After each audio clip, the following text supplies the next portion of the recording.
संयुक्त राष्ट्र संघ की आम सभा में फिलिस्तीन को नए देश के रूप में मान्यता देने का मुद्दा गर्म है। फ्रांस ने यूएन में मान्यता देने की घोषणा की है। ब्रिटेन, कनाडा और पुर्तगाल भी अलग मुल्क के रूप में फिलिस्तीन को मान्यता देने की बात कही है। लेकिन सवाल उठ रहा है कि फिलिस्तीन अलग मुल्क कैसे बनेगा, क्योंकि मान्यता तो उसे 130 से ज्यादा देशों ने लंबे वक्त से दे रखी है। फिर भी फिलिस्तीन अलग देश नहीं बन पा रहा है। कोई भी शांति प्रिय देश जो यूएन चार्टर को मानता हो वो अलग देश का दावा कर सकता है, बशर्ते उसके पास अपने लोग हों और अपनी भौगोलिक सीमा। लेकिन किसी देश के होने का दावा करने में और यूएन की सदस्यता लेने में फर्क होता है। यूएन की सदस्यता मिलने का अर्थ होता है अंतर्राष्ट्रीय वैधता मिलना। यूएन में जो देश रजिस्टर्ड है वो सभी उस नए देश को अलग मुल्क मानने लगते हैं। इससे नए देश को अपने कूटनीतिक संबंध विकसित करने में दिक्कतों का सामना नहीं करना पड़ता है। यूएन की सदस्यता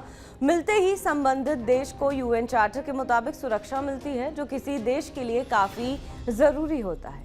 फिलिस्तीन के पास फिलहाल पूर्ण देश के रूप में यूएन की सदस्यता नहीं है। इसे लेने के लिए उसे एक यूएन चार्टर के अनुच्छेद 4 का पालन करना होगा। इसके मुताबिक सबसे पहले एक प्रस्ताव संयुक्त राष्ट्र सुरक्षा परिषद में रखा जाएगा। यूएनएससी में 5 स्थायी और 10 अस्थायी देश हैं। स्थायी देश में ब्रिटेन, फ्रांस, रूस, चीन और अमेरिका का नाम शामिल है। अस्थायी देशों की लिस्ट में Panama, Guyana, Algeria, Denmark, Greece, Pakistan, Korea गणराज्य, सिएरा लियोन, स्लोवेनिया और सोमालिया का नाम शामिल है। अब यहाँ से प्रस्ताव पास कराने के 2 नियम हैं। पहला, 9 देशों का कम से कम समर्थन प्राप्त हो। दूसरा, कोई भी स्थायी सदस्य देश वीटो ना करे। फिलिस्तीन यहीं पर मात खा जाता है।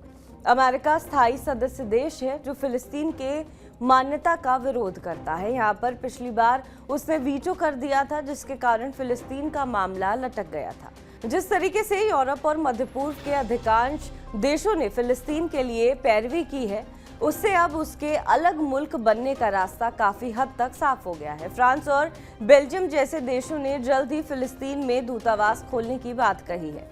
कहा जा रहा है कि कोसोवो की तरह फिलिस्तीन एक देश बन सकता है। कोसोवो को 100 से ज्यादा देशों का समर्थन प्राप्त है, लेकिन चीन और रूस की वजह से उसे अलग देश के रूप में यूएन से मान्यता नहीं मिल पाई है। बहरहाल इस खबर पर आपका क्या कुछ कहना है, हमें कमेंट करके जरूर बताएं। बाकी देश और विदेश की तमाम बड़ी खबरों के लिए आप देखते रहें TV9 डिजिटल।